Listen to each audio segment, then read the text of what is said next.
알아두면 쓸데많은 프랑스사 이야기.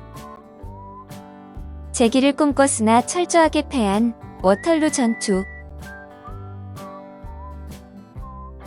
러시아 전쟁에서의 실패. 제국의 번영은 위기를 안고 있었는데 위기가 문무를 겸비한 나폴레옹의 활약에 잠시 가려져 있었을 뿐으로 외부의 충격이 가해질 경우 언제든지 폭발할 수 있었습니다. 첫 번째 도화선은 프랑스와 러시아 간의 전쟁이었는데 1812년 6월 나폴레옹은 러시아가 대륙 봉쇄령을 이행하지 않았다는 이유로 러시아를 침공했습니다. 전쟁 초기 프랑스 군대는 절대적인 우세로 러시아군을 몰아세웠는데 9월 양측은 모스크바 근처에서 대전을 벌였고 나폴레옹 군대는 승리는 했지만 심각한 타격을 입었습니다. 그리고 모스크바로 진입한 프랑스 군대를 기다리는 것은 3일 밤낮을 타오르던 대화제로 러시아 황제는 모스크바를 버리고 북은 요새로 옮긴 뒤 프랑스 군대의 보급선을 끊었습니다. 나폴레옹은 사실상 모스크바에 갇히게 되었는데 러시아 군대와 국민은 단단히 무장을 하고 유격전을 벌였고 나폴레옹의 처지는 날이 갈수록 심각해졌습니다. 제정 러시아 황제에게 평화 조약을 청했지만 모두 거절당하자 곧 엄동설환이 닥치는 상황에서 보급 물품도 부족했던 나폴레옹은 철군을 결정했습니다. 이때 프랑스 국내에서 다시 쿠데타가 일어날 것 같다는 소식이 전해지면서 마음이 급해진 나폴레옹은 서둘러 귀국을 하게 됩니다. 10월 프랑스군은 추위를 무릅쓰고 퇴각을 하는데 도중에 러시아군과 농민 유격대의 공격을 기속받게 됩니다. 엘바섬 유배와 탈출. 러시아의 승리는 유럽의 반나폴레옹 민족 봉기의 신호탄이 되었는데 1813년 러시아, 프로이센, 영국, 오스트리아 등이 제6차 반프랑스 동맹을 결성해 전쟁을 일으켰습니다. 같은 해 10월에 양측은 라이프치히 전투를 벌였는데 프랑스의 작센 사단이 투항하면서 프랑스는 무너지고 나폴레옹은 잔여 부대를 이끌고 도망을 치게 됩니다.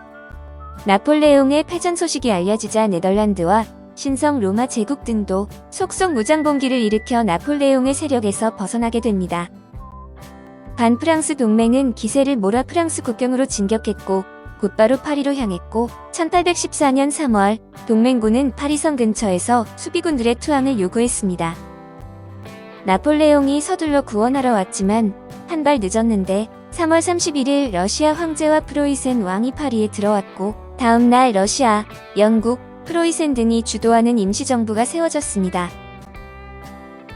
4월 3일 원로원과 입법원은 연합성명을 내고 나폴레옹을 폐위했는데 4월 6일 나폴레옹은 퇴위 조서에 서명했고 부르봉 왕조가 부활하게 됩니다. 퇴위 후 나폴레옹은 지중해의 엘바 섬으로 유배당하는데 그 전에 퐁텐블루 조약을 맺어 황제 칭호를 유지했지만 황제의 영토는 작은 엘바 섬에 한정되었습니다.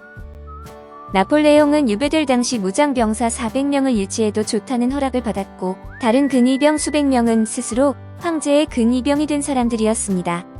엘바 섬에 갇힌 나폴레옹은 날개가 꺾인 채로 그곳에서 여생을 마칠 것 같았는데 부르봉 왕조의 시대를 역행하는 행동에 국민의 불만이 터져나오고 있다는 소식이 엘바 섬에 전해졌습니다. 그러자 나폴레옹의 마음속에 대담한 계획이 자라났는데 1815년 2월 나폴레옹은 정예부대를 이끌고 영국 전함의 감시를 피해 프랑스 본토로 갔습니다. 도중에 만난 프랑스 군인들이 속속 투항하면서 나폴레옹은 마치 모세가 홍해를 건너는 것처럼 순조롭게 파리로 들어가는데 말 그대로 총 한 번 쏘지 않고 입성을 한 것입니다. 나폴레옹이 곧 파리로 들어온다는 소식을 들은 루이 18세는 서둘러 국외로 도망을 갔고 3월 20일 나폴레옹은 복귀에 성공을 하게 됩니다. 워털루 참패. 비느이를 개최하고 있던 유럽 각국은 코르시카 괴물의 복귀 소식에 급히 제7차 반프랑스 동맹을 결성하고 프랑스로 진격했습니다. 반프랑스 동맹군은 거의 100만에 달했지만 나폴레옹은 20만 밖에 되지 않았고 무기도 턱없이 부족했는데 힘에서 현격한 차이를 보이자 나폴레옹은 선제 공격을 택했습니다. 우선 벨기에에서 영국, 프로이센 군대를 무찌르고 이어 러시아와 오스트리아 연합군을 상대하기로 한 것입니다. 1815년 6월 18일 워털루에서 나폴레옹이 이끄는 프랑스 군대는 웰링턴이 이끄는 영국군과 교전을 벌였습니다. 아마도 정해진 운명이었는지 전쟁터에는 큰 비가 내렸고 그 때문에 나폴레옹은 예상했던 시간보다 훨씬 늦게 공격을 시작하게 됩니다. 지지부진하던 영국군이 곧 패배할 때즈음 프로이센군이 때마침 도착해 앞뒤로 적을 맞이한 프랑스 군대는 전멸을 했고 나폴레옹은 다시 퇴위당했으며 그의 부활은 백일천하로 끝이 났습니다.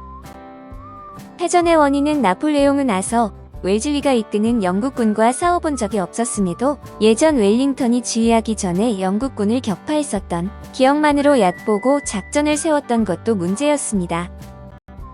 영국군에게 패한 적이 있었던 장군들의 말에 조금만 더 귀 기울였더라면 내에게 지휘를 전담하거나 그루시에게 과도한 추격 부대를 주는 실수는 하지 않았을지 모릅니다. 또 나폴레옹이 리니 전투에서 프로이센군을 격파하는 것에만 만족하지 않고 끝까지 추격해 전멸시켰으면 이렇게 망치지 않았겠지만 질병과 폭우가 그것을 방해했습니다. 그리고 블리어의 나폴레옹에 대한 증오심을 너무 경멸하고 무시했던 것은 또 다른 화근이었는데 그나이 제나우는 리니 전투에서 패배 후 후퇴하려 했으나 블리어가 돌아와 프랑스군을 공격하자고 했습니다. 1800년대 초반 프랑스가 유럽 각국과 벌인 전쟁을 나폴레옹 전쟁이라 부를 만큼 영향력이 컸던 인물의 몰락이라 화급도 컸고 이후 및 원즈 워털루가 대패를 당하다는 뜻의 수거가 되었습니다. 나폴레옹의 에마인 마렌고도 전투가 끝나면서 포로로 잡혀 영국에 끌려갔고 1831년 죽을 때까지 전리품으로 전시당하는 굴욕을 당했으며 죽은 후에도 골격이 박물관에 전시되었습니다. 러시아와 영국, 프로이센 등은 다시 나폴레옹을 대서양에 있는 작은 섬 세인트 헬레나로 유배시키고 사람을 보내 그의 행동을 항상 감시하도록 했습니다. 1821년 5월 5일 나폴레옹은 52세의 나이로 세상을 떠났는데 1840년 프랑스 공화국 7월 왕정의 루이 필리프는 아들을 보내 나폴레옹의 유해를 가져오도록 했습니다. 같은 해 12월 15일 나폴레옹의 영구는 파리로 운송되었고 파리 시민은 추위에도 아랑곳하지 않고 그의 장례식에 참여했습니다. 나폴레옹의 유해는 개선문을 거친 후 센 강가의 상위군인 요양원인 앵발리드에 안치되었습니다. 오늘 프랑스사 이야기는 나폴레옹이 재기를 꿈꿨으나 철저하게 패한 워털루 전투에 대해 알아보았습니다. 감사합니다.